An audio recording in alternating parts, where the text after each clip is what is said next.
Sabi po dyan mga sweet. Hello!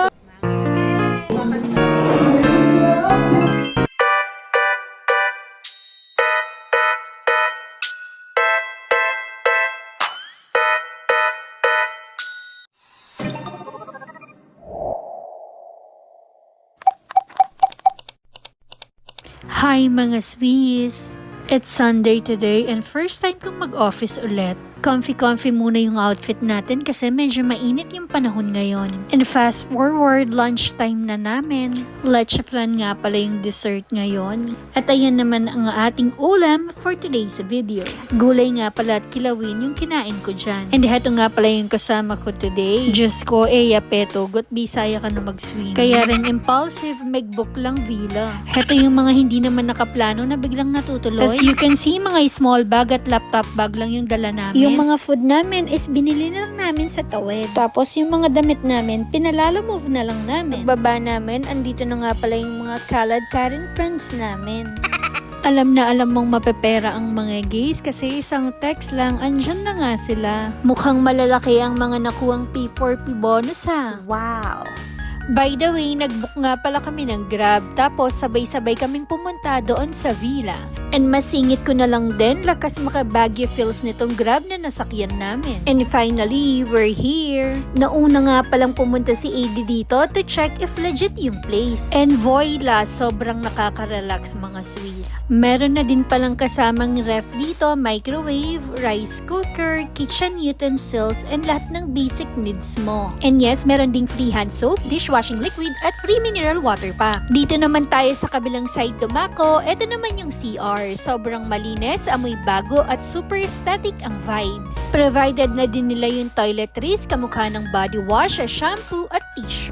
Moving on, dito naman sa living area, may TV, may karaoke na free gamitin at may wifi din. Yung karaoke, perfect na perfect to dun sa isa naming kasama. As you can see, meron ding sofa bed na may pull out sa ilalim, so perfect for extra tulugan to mga Swiss. Akyat naman tayo sa taas. Pag akyat mo, bubungad agad sa'yo yung cozy floor bed na good for two. And ayan mga Swiss, may pa-chandelier pa sila na legit Instagram worthy. On the other side, meron pang dalawang double beds, meron ding aircon for malamig na tulog of course. Provided din pala nila ang malilinis na kumot at mga towels. Yung unit na nakuha pala namin ay loft type. At ayan nga din ang makikita mong view sa taas. Di pa man kami kumpleto dyan mga Swiss pero gutom na ang mga person kaya ayon, inatake na yung baon na pasta ni Yana. Dahil kanina pa si TLAD dito, ayan Rugo, karanop na ne. Uishi! Nakalimutan pa namin bumili ng bigas kaya pinasabay ko na dun sa Lala Move kay mama ko. Habang hinihintay din namin maluto yung kanin, ayun na nga, nag-umpisa na rin ang inuman. And finally, andito na nga pala yung pinaka-special guest natin ngayon. Yay! Ang newlywed natin na si Ella Mani. Aba mga Swiss, tumatapang na kahit biglaan ng lakad at galing pa sila ng konsepsyon ay go pa rin. At syempre, kasama niya ang ever supportive hubby niya na si Eko. Wow. Oh, matapang na siya, diba? Meron pa siyang baong alak. Bumili nga din pala siya ng ningnang hito, ang popang ningnang bangus. Finally, naluto na din yung kanin. Ang cute ng mga kaserola nila, no? Sobrang liit ng rice cooker kasing cute namin. Tignan nyo naman si TLAD, oh. Excited na sa hito. Favorite niya daw yan. Ayan pala yung ulam natin, yung chooks to go, tapos yung bangus at hito. Para naman sa dessert, bumili lang din kami ng brownies bar. Tapos si Yana, ayan, nagkikrave daw ng Baileys. And it's my turn. Sabi ko, hindi sana ako iinom, pero tikman ko lang naman daw. Syempre, marupok tayo for the go. And it's Ella's turn. Tignan nyo naman siya, mukha wari siyang hindi umiinom, ne? Magsilayas kayo sa pamamahay ko! Ay, wait lang. Sa boses. Pag nabarangay tayo. Oo. Sino naman yung mga dinala mo? Mag-practice niya yata. Oo. Ayan na. Ayan. Gusto kaya ni Justin. Just reach out and know Try na. dapat bili na sa kanya.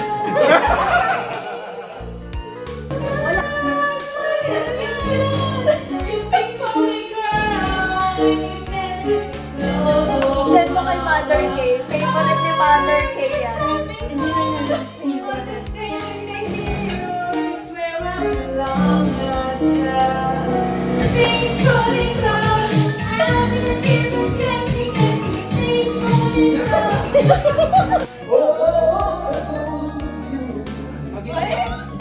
Ay, pag ganon? Bakit pala sinema niya?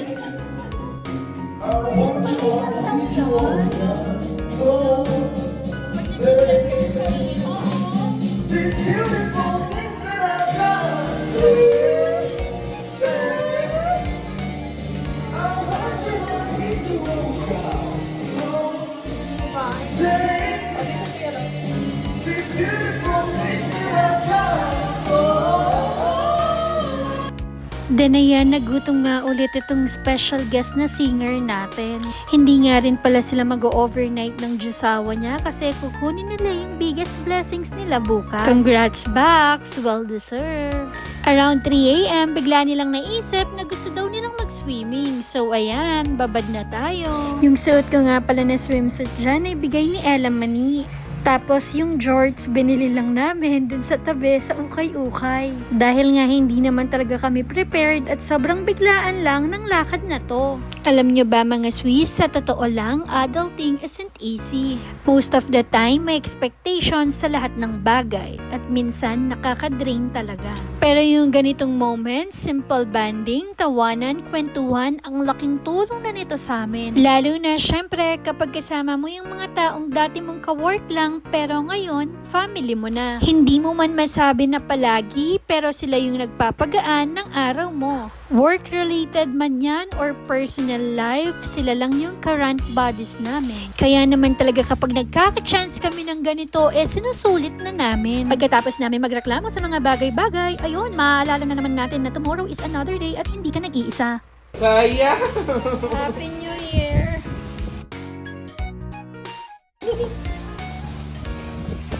Parang slushy.